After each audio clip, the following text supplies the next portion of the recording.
Let me get rid of the text.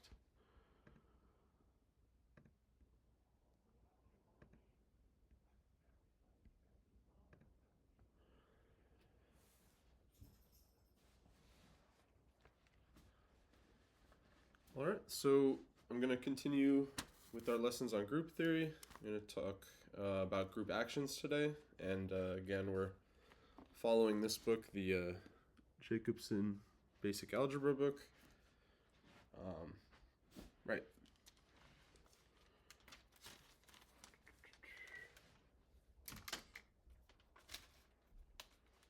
So we'll just write the title.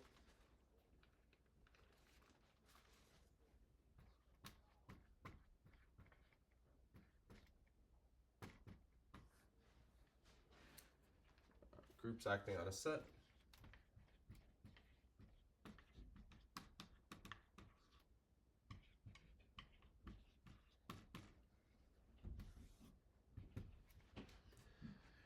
Right, and the idea is, right, for a group, these are certain types of monoids that have invertible actions, right? And the idea is that if you have some set, it can act as like a plaything for the groups. The groups can act as an invertible transformations on the set, and we call that an action, a group acting on a set. So the Jacobson book goes into it a little bit. There's like two equivalent definitions, but I prefer this definition, so I'll write this one. So a group G acting on a set S is equivalent, or we can say it by definition, a group action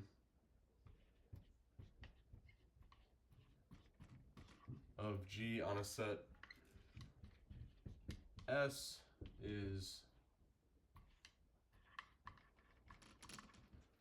a group homomorphism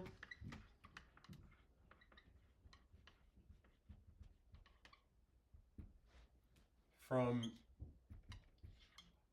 G. If G is the group that's acting on the set S, we have a group homomorphism from G into the symmetric group, or in other words, the bijections of S to itself under the group action is composition. So here we, sometimes the book writes it like this, instead of just an S. You have the symmetry group on the group S, but again, this is just fancy notation for the group of bijections from S to itself, and then the binary operation is composition. So if you have two bijections from S to itself, you can compose them together and you get another bijection from S to itself. So this is the normal group of symmetries.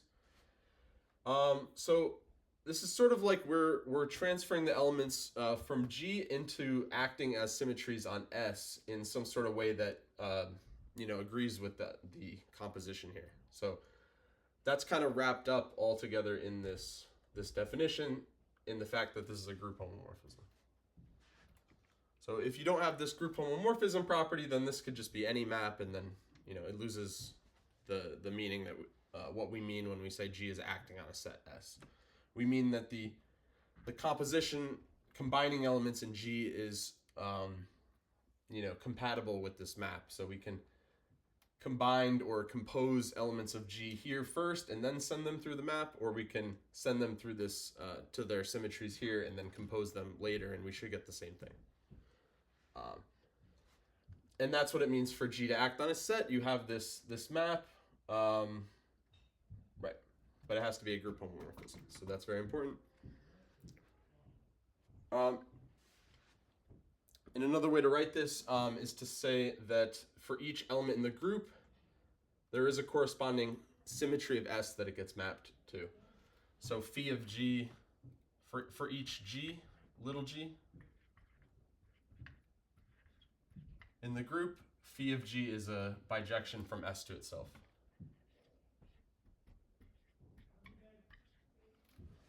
And we have, and again, so we have this assignment for each group element. We have this bijection, and there's compatibility to the way we're doing this assignment. In particular, it's not just a regular map, but it's a group homomorphism. So there has to be compatibility with the group action.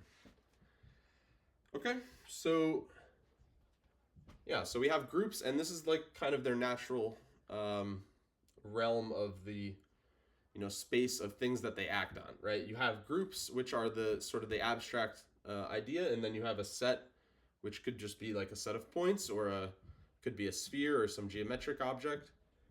And the group is sort of acting by, permuting your particular set S. Right, and then there's just a couple facts that we want to write down, which are important about this set S if it has a group acting on it. Especially if the groups are finite, you get statements about the number of elements that are important for finite group theory.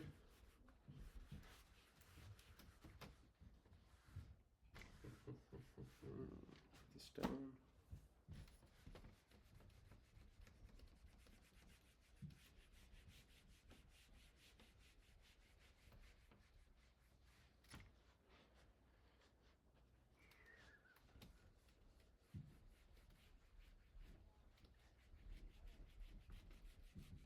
It's harder to erase today.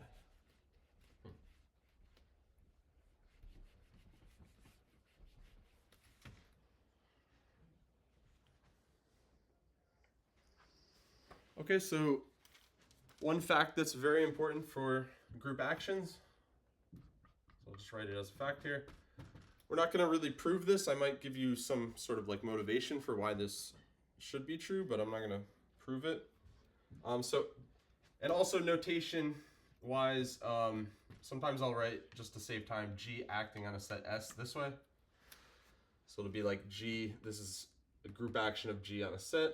So if G acts on a set, then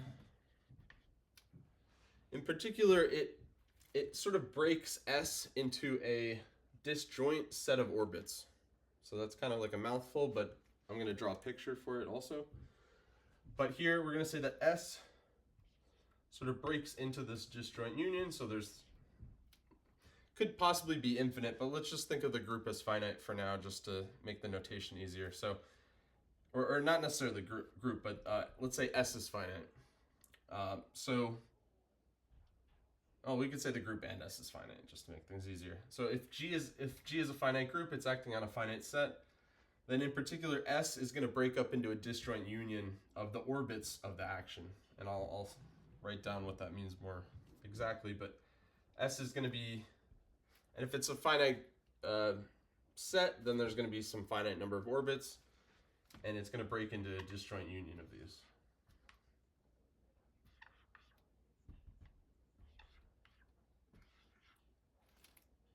Just said okay. So maybe there's n elements in the group, but it's going to break it into k disjoint sets, such that S is the disjoint union of all of those. And the picture is like, if you have all of S here, this is your set that the group is acting on. If you have a group action, there's going to be some breakup of this set into disjoint pieces. So let's say there's maybe like these 4 pieces here. So maybe this is O4, O2, O1, and O3. And the fact that these are orbits means that when I apply the group action, no matter it, like if I cycle over all the elements of the group and I apply every single element to the set, remember it's going to act as a permutation of the set, but the fact that these are orbits means that the group is acting by permuting elements within inside of each orbit. So whenever I apply an element if I start here with some element in this particular orbit, O4, and I apply any of the elements of the group to the action, remember it's going to permute that element to some other element in the set. But the fact that this is an orbit means that we're always going to end up back inside the set somewhere. So this will be, I'll say G star X, where the action of G on this element, it's going to permute this element to another element in the set, but the fact that this is an orbit says that we stay within this set. So if I take an element here, the permutation is going to end up somewhere back in this set. Same with O2. And right, so that's kind of like the picture. And you you have a group action on a set. The set breaks up into this disjoint union, and within each disjoint union, within each set of the disjoint union, the group acts by permuting within the set. You stay within that disjoint set. Okay, so yeah, and like I was saying, this is very important for finite groups. In particular, you get a lot of counting theorems because a lot of the times your set is the group itself or some normal subgroup of it, right? And so this will be finite, this will be finite, and all of these orbits will be finite, and a lot of the theorems that you can prove in like number theory involve adding up the sizes of these. So you have some known size, and or sometimes you can go both ways, right? Maybe the size of S is known and you want to try to figure out one of the orbits, or maybe you know a lot of the orbits and you want to try to figure out S, right? So it can go both directions. Yeah. Okay. All right, and then I wanted to go to page 76 in the Jacobson book real quickly. Yeah, I wanted to point out that 76 explains sort of like what I was just describing here. But in particular, it goes a little bit more in depth on how to actually find the sizes of the orbits. And it's really, I don't think it uses this language, but there's an orbit stabilizer theorem. And essentially what Jacobson is talking about is the orbit stabilizer theorem. So there's a method of trying to find the sizes of these orbits based on G mod the stabilizer of certain elements, any element in that orbit. So that was a lot, but let me write down what I was just talking about a little bit more. This is page like 75, 76 mostly in the book.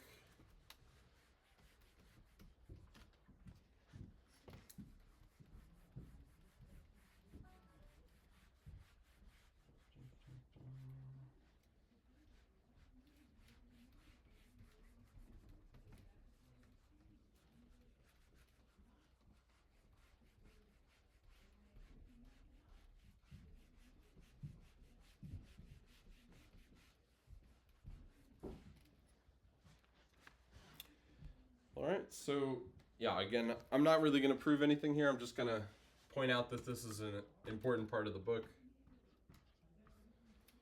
Really, maybe I should say 75 and 76, but 76 they talk about the cosets and the sizes, really. So this explains why for the sizes of the orbits, why for each orbit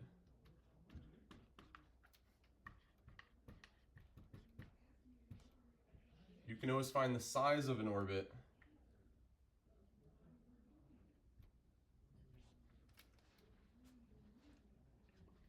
as it's the same thing as the index of a particular subgroup of G. Or in other words, it's the size of G mod or divided by the stabilizer of any of the elements from that orbit. So just pick an xi, one of the elements of the orbit, right? They have to be non-empty, right? So there's some element there, just pick one of them, call it xi. Then the statement is that the size of the orbit for that particular orbit, OI, is the size of G divided by the size of the stabilizer of xi. And the stabilizer is a subgroup of G. So this is also the index of the stabilizer in G. So sometimes they write that like this. Right, but this all is the same number, right? And what is this? What is the stabilizer, right? So the stabilizer is the subgroup of G that when you apply the group action to any element in this orbit, it doesn't change anything. So it acts as the identity, but only for this particular orbit. It might not be the identity when you look at one of the other orbits. Right, so let me just write that down. So the stabilizer of xi, this is the subgroup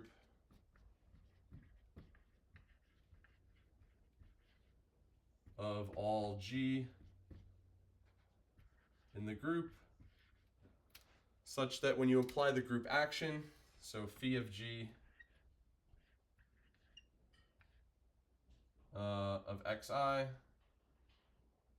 or really let's say yi for any yi in big O of I. So not just is it a stabilizer on xi, or actually I guess just for the definition we could just say it is for xi, and I guess you could maybe prove it as a theorem that it's also a stabilizer for the other elements in the orbit.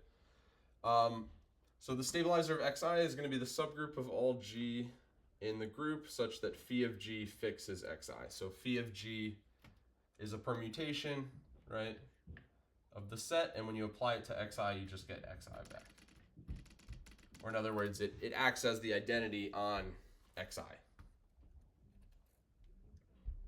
Right, and remember, phi of G is our group action. So this is the permutation corresponding to G. It's the map that we send G to that acts as a bijection on the set, and this is just saying that that bijection sends xi to itself. So yeah, there may be, well, there's at least one element in the stabilizer, right? So the identity element always acts this way, right? Because phi of the identity has to be the identity permutation, and so that definitely sends xi to xi.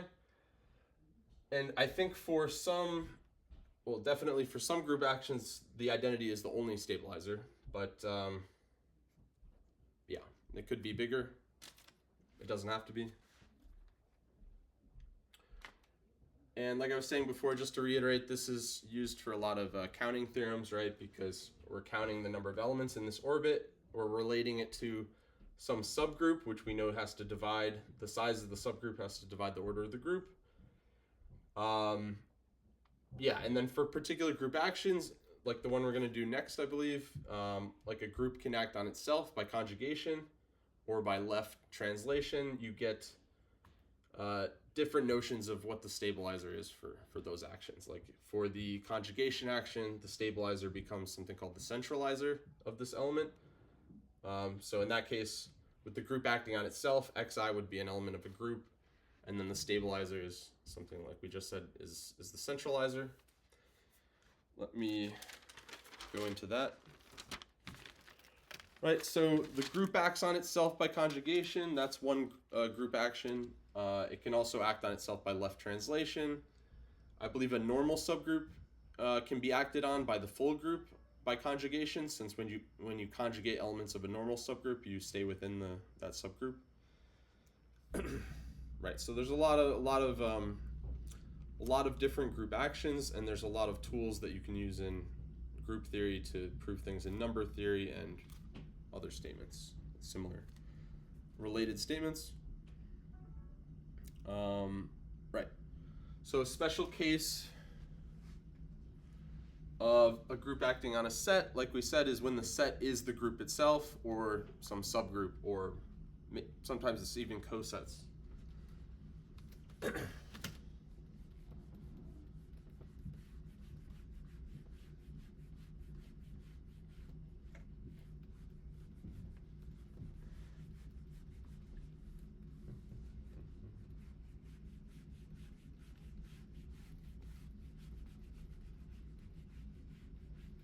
Get a better eraser. Okay.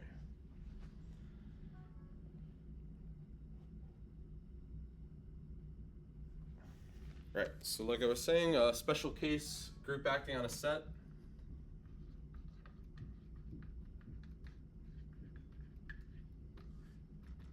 Is when the set is the group itself, and in this case, the group can act on the group, so G acts on G by conjugation. There's multiple actions, right? But this is just one of them. And what that action means is that, so how does each element act as a permutation of G? Well, we send every G, so here we're defining the map explicitly that goes from G to the symmetric group on G. And each element G acts by conjugation. So it gets sent to the map which sends every x in G to Gx G inverse.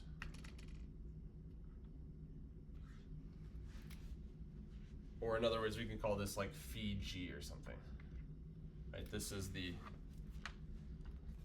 phi G, or actually it's just phi of G, right?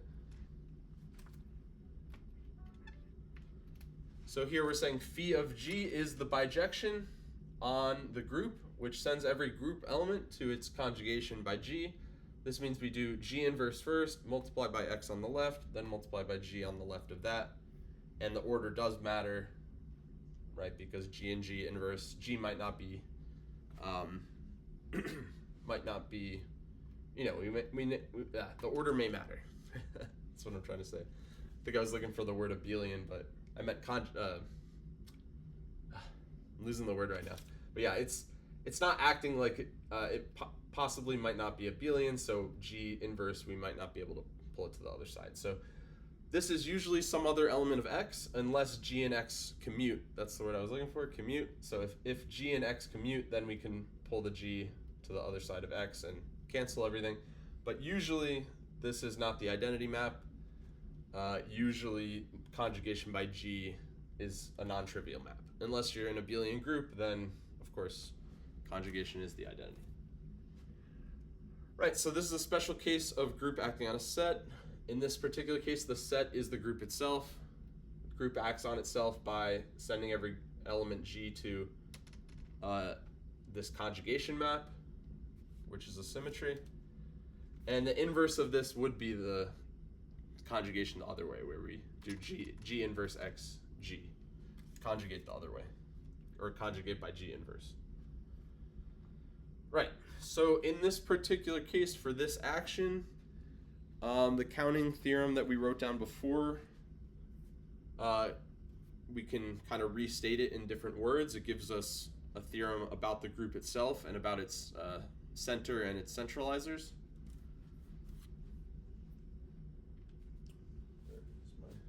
There it is. Right, so here is our group action, conjugation.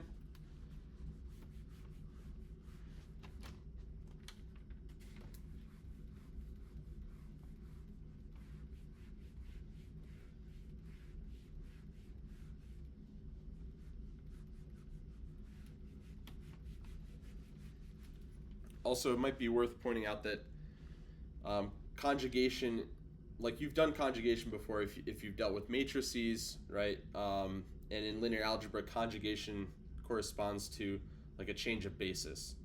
So you can sort of think of the conjugation action as it's taking the elements of the group and it's like applying a new basis, and it's looking at all the elements in this different basis. But of course, if you change basis in linear algebra, you can always change basis backwards by multiplying by the inverse of the matrix, for instance. But yeah, that doesn't matter too much for us. Right, so in that case, in the case of the group acting on itself by conjugation, or actually, let's see. Or yeah, okay. So let me write what we had before, right? We said each of the orbit sizes was the index of the index of the stabilizer of one of the representatives in the group. And then since the whole set was a disjoint union of these OIs, then that also implied that the size of the entire set was a sum of these, where we take representatives for each OI and we look at the index of this stabilizer.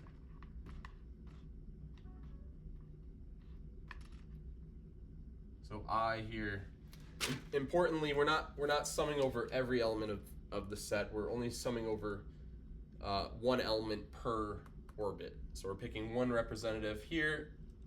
The statement is that this index is always the same no matter which representative we pick.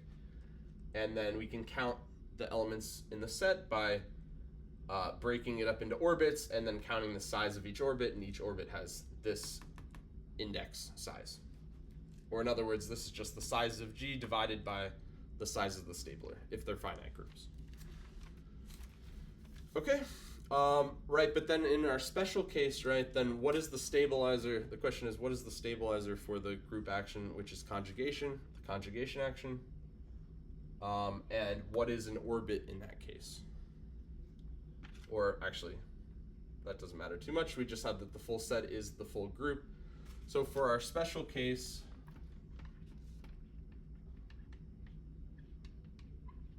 where G acts on itself by conjugation, then that implies that, okay, now the set is G itself.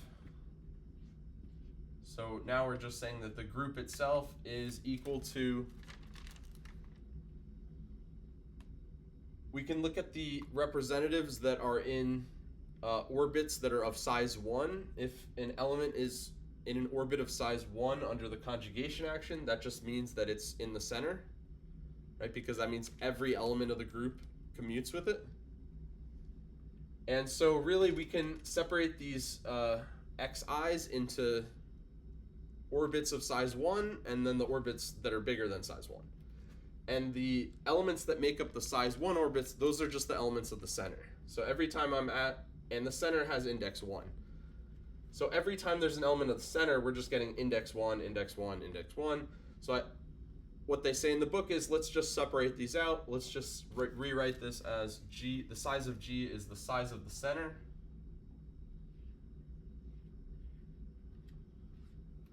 The center of G, again, is just the elements of G that commute with every element. It might only be the trivial group. It could be the whole group if it's abelian. But there's some center, and then you have to add up these for all the non-center elements. So what they say here is it's the center plus it's a sum of the indexes of G mod the stabilizer for all the yi's, and then they just say, okay, well, let's just pick all the yi's from the orbits of size, from the orbits of the conjugation action that have size greater than 1. So these are all the ones of size 1. These are all the xi's that have orbits of size 1. And then these are the other xi's that have orbits of size greater than 1. Right? So it's the size of the center plus all of these. And then now these numbers won't be 1 anymore. So it'll be like 1 plus 1 plus 1 plus 1 plus 1 plus 1. Then finally we're done with all the center elements, and then we add these other elements that will be not equal to 1. Because these indices will be non-trivial.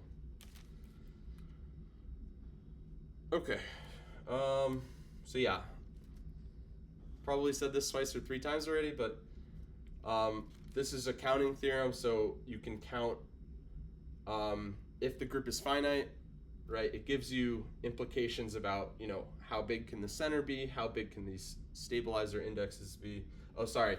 I wrote stabilizer here, but in this case, the stabilizer is actually just the centralizer of this element, right? Because under the conjugation action, if it acts trivially, if the elements act trivially on yi, that just means they're in the stabilizer. But in the conjugation action, that just means that they commute with that element. So this is, by definition, the elements that commute with yi is the centralizer of yi. So I wrote stabilizer here, but for this particular group action, the stabilizer is actually just the centralizer. So I'll write this as C of yi. Again, I'm skipping a lot of stuff, right? Because we didn't prove that this centralizer is actually a subgroup, right? Or otherwise this index might not make sense, or right? But we're assuming that this orbit stabilizer stuff has sort of been proven already. Everything has been checked. Everything's a subgroup. These indices make sense. Blah blah blah. Okay, so we have a group. It can act on itself. It can act on normal subgroups. It can act on cosets of the group. There's a lot of room here for different actions.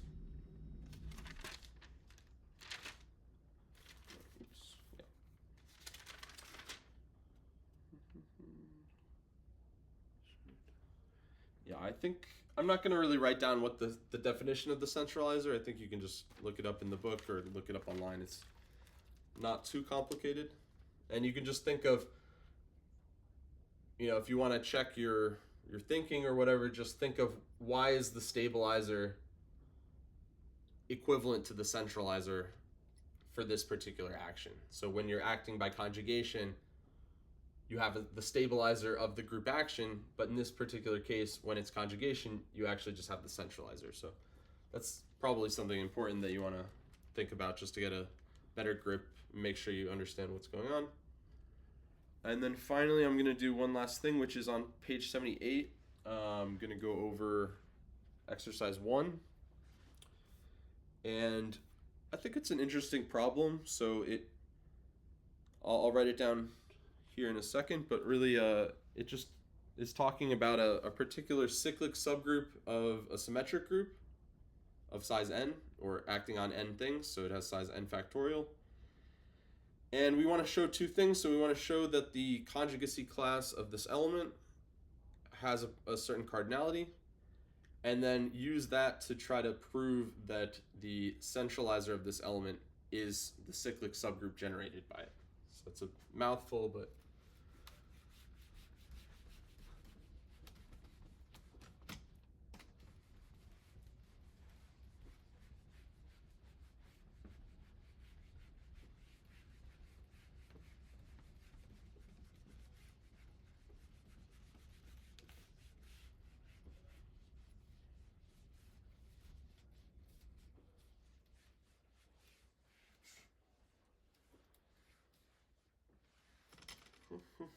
okay, so page 78 in the Jacobson book.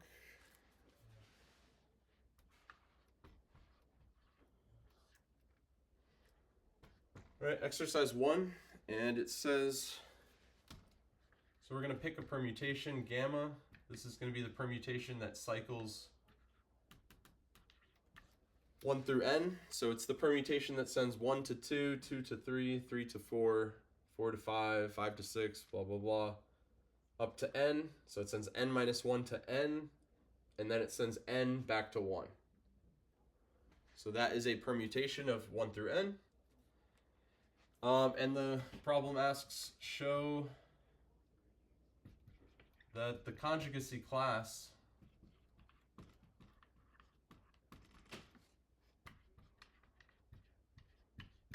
of gamma, in other words, if I conjugate gamma by every possible element in the group, what's the orbit of that? So what are all the elements I get by conjugating by anything this element?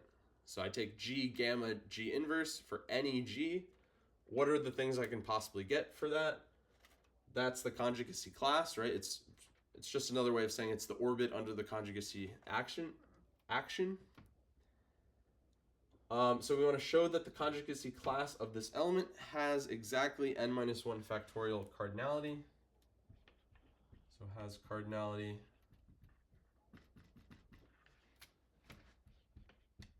n minus 1 factorial. And then after that, we want to show, and we actually are going to use this fact after we prove it to show that the centralizer of this element is actually just the cyclic subgroup generated by this element.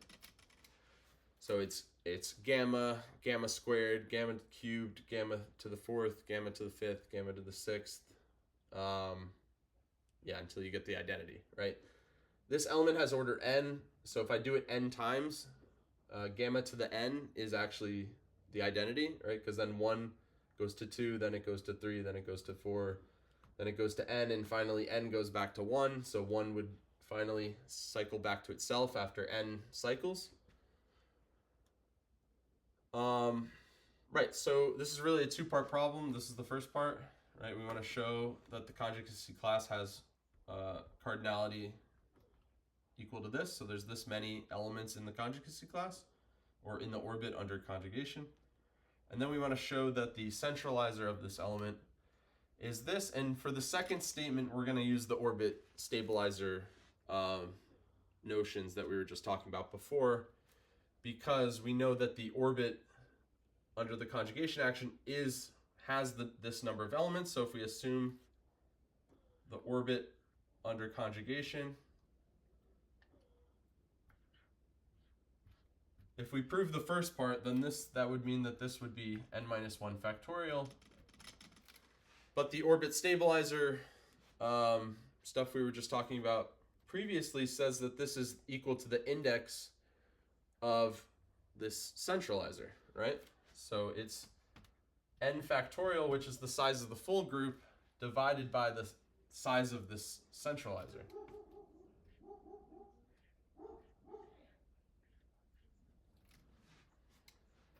And as you can sort of probably tell from here, that means that if this orbit, the size of the conjugacy class, is in fact n minus 1 factorial in size, and this is equal to the size of the group divided by the size of the centralizer, then there's only one option for the size of this centralizer, which is n.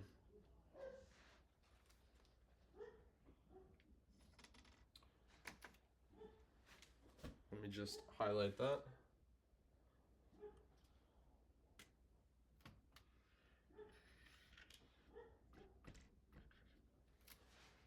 Right, so just using a simple statement about numbers, right, we get that the size of this, n minus 1 factorial, has to be n factorial divided by the size of this centralizer, which then we can deduce must be equal to n, or else this equation doesn't make any sense, right?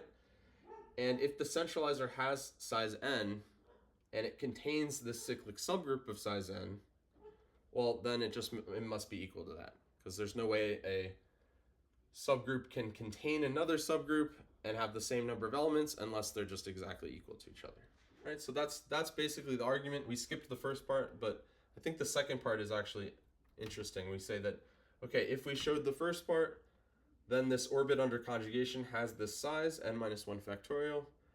Then the orbit stabilizer theorem says that this has the size of the group, n factorial, divided by the size of the centralizer of the element, which is the stabilizer under the conjugation action. And this equation implies that this thing has to have size n. And since it contains this cyclic subgroup, because the cyclic subgroup is, when you conjugate by elements in here, they do commute with elements of gamma, because all you're getting is powers of gamma. So like gamma to the n times gamma to the m, you just get gamma to the n plus m, and it doesn't matter the order that you multiply them in, because all the powers of gamma commute with all the other powers of gamma. So I'm sort of saying a lot here all at once, but essentially what we're saying here is that the size of this being n minus 1 factorial necessitates the fact that by the orbit stabilizer theorem, this is equivalent to n factorial divided by the size of this centralizer. And then by some simple math here, that means that the size of the centralizer has to have size n. And you can show that it contains this cyclic subgroup of size n, therefore it must be equal to that cyclic subgroup. Because it definitely doesn't contain any more elements, it only has n elements, and we've already accounted for the n elements. We definitely know that these n elements are in there, and there can't be any more elements. So that would mean that the centralizer has to be equal to just this cyclic subgroup. It has those n elements and no more. Okay, so then for the first part, right, that was a little hand wavy, right? But I'm sure from what I'm saying, you should be able to recover this argument and figure out why, showing why this is true. But then showing that the conjugacy class of gamma has this cardinality, how do we do that? So I'll just go over that briefly.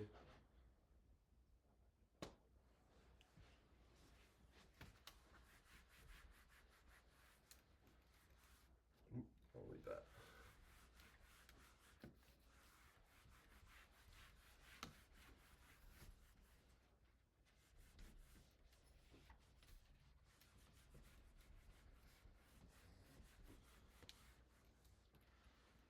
All right, so again, this is going to be slightly hand wavy just because I'm going a little bit fast and I don't have time to prove everything, but there is a statement that we need that's important about conjugation in this symmetric group in Sn, which is that if I take this element gamma, which is this n cycle, And if I conjugate by any other permutation, so let's take another permutation sigma, and I'm going to conjugate by sigma. What happens to gamma when I conjugate by sigma? Well, we sort of change basis in a sense. We reorder the elements of the set. Instead of them being 1 through n, we reorder them sigma 1, sigma 2, sigma 3, sigma n. And in this new basis, this gamma is still an n cycle, but it's an n cycle. Instead of being 1 through n, it's going to be in basically like the new coordinate system, which is going to be sigma 1, sigma 2, sigma n. So what happens is when we do this conjugation, we end up with an n cycle. It doesn't change the cycle type of the permutation. It's still an n cycle, except now it's cycling through different numbers. So it's cycling through sigma 1, sigma 2, sigma n. So before in gamma was the permutation that sent 1 to 2, 2 to 3, 3 to 4, n minus 1 to n, and then n to 1. Once we apply this conjugation, we end up with essentially like a new coordinate system, quote unquote, where instead of 1 through n, we have sigma 1 through sigma n. And in this new coordinate system, what happens is the permutation is still a cycle, except it's sending sigma 1 to sigma 2 to sigma 3, blah, blah, blah. Sigma n minus 1 goes to sigma n, and then sigma n gets sent to sigma 1. Right, so we still have the same type of permutation, but it's just permuting numbers that are sort of in some sense in a different coordinate system, or we relabeled them, we permuted them into a different order before applying the permutation. Right, and so essentially, what can I get by conjugation when I conjugate gamma by something? Well, I just end up with another n cycle, but possibly it's not 1 through n, it's some other permutation of the numbers. But I have to remember that when we're cycling through here, there's actually multiple ways of writing the same permutation. So, in other words, there's a little bit of double counting going on here. I can't just apply any permutation here and get a different element because, for instance, this n cycle is the same as the n cycle that sends sigma 2 to sigma 3, sigma 3 goes to sigma 4, and then blah, blah, blah. It's really the same permutation, right, if you think about it. Sigma n, and then sigma n goes to sigma of 1, and then sigma 1 goes back to sigma of 2. This is the same permutation as this, even though I applied this cyclic permutation. So all of that is to say that when I conjugate gamma by something, I end up with another n cycle, but I have to be careful because some conjugations give me the same n cycle. In other words, if I shift everything over basically by cycling these things, I might end up with the same permutation. And so what that means is I get all n cycles. So here what we're saying is how many n cycles are there? Because when I conjugate gamma by some n cycle, I get some other n cycle. And I can prove that I can get every possible n cycle. So really what the first part of the question is asking essentially comes down to what's the orbit of this? Is just saying, okay, how many n cycles do we have? Because the orbit of this is all the n cycles. And to define an n cycle, I really just have to fix the first element. Once I fix the first element, then there's no ambiguity about this cycling. So once we say this element is fixed, then we sort of have like a universal way of describing the permutation where like this is equivalent to this is equivalent to sigma 3 goes to sigma 4, right? So I can always cycle these, I can always kind of like shift all of these over by one, and whatever's at the end I'll put at the front, and I get the same permutation. So, in other words, I can just assume that 1 is always at the front. So that works too. That's actually a good way of thinking of it. So because I can always cycle through these any number of times, let's just assume I've done the cycling for this permutation until 1 is at the front. And then I get a unique permutation by permuting the other n-1 elements. So for every n cycle, there's a unique n cycle that starts with 1, and then everything else is some permutation. I'll call it like pi of 2, pi of 3, pi of n. And this uniquely describes all n cycles. And how many of these are there? Well, I'm not allowed to move 1, but I can move 2, 3, and through n. So there's n-1 of those. How many permutations of n-1 things are there? Well, there's n-1 factorial of them. So how many n cycles are there? There's exactly n-1 factorial of these. Because again, we're not allowed to move the 1, because again, if I cycled the 1, I would get the same permutation. So I'm just going to assume that the 1 is at the front and that we're not moving it. And so only everything else is allowed to move in the cycle, and that means that we get n-1 n cycles because we're only permuting n-1 things. This 1 here is fixed. Okay, so just to sum up the problem, we said that how big is the orbit of this gamma under the conjugation action? Under the conjugation action, the orbit of this is all of the other n cycles. How many n cycles are there? There's n-1 factorial of them. Because to write down an n cycle, I can write down a unique n cycle by assuming the 1 at the front is fixed and that we're permuting all the other n-1 elements. And finally, the argument finished by, we wanted to show that the centralizer of this gamma was just equal to the cyclic subgroup generated by this, which is just, gamma, gamma squared, gamma cubed, gamma to the 4th, all the way up to gamma to the n, which is the identity. We wanted to show that the centralizer of this element is actually just equal to the cyclic subgroup, and that just came down to a numbers argument. So we already proved that the orbit of the conjugation action has n-1 factorial elements, and then we used the orbit stabilizer theorem, which said that we had a statement about n factorial over some number, which was the size of the centralizer. This was equal to the size of the orbit, and that clearly meant that since n factorial divided by something had to be n-1 factorial, well, this something had to be equal to n. Right? And if that had size n, then the cyclic subgroup also has size n, and it contains it. So the only way a set can contain another set, and it has the same number of elements, the only way that's true is if the sets are equal, right?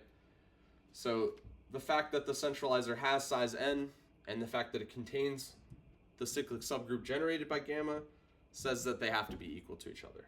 And that's just a basic argument about these sizes. And it uses the orbit stabilizer theorem very efficiently. And you'll see this, the reason I went over this problem in particular is you'll see a lot of these counting arguments follow the same type of pattern. You have to try to find a reasonable group action that makes sense for the problem that you think will give you some insight into these sizes for finite groups. You define a group action of the group on either itself or some normal subgroup or some cosets of the group, and then you're going to want to deduce something about the sizes based on sometimes your group is a prime power or something like that, so you can use the divisibility of primes and other number theory facts. You can kind of go both ways, so you can use number theory facts to prove things about group theory, about maybe something about the subgroups, or you can use group theory to try to prove things about number theory, and there's this nice kind of play back and forth between the two. Okay, so that was good 45 minutes, so I think I'm just going to wrap it up here. I don't see any comments in the chat, so everybody must be following perfectly, I guess. Okay, I'll see you guys.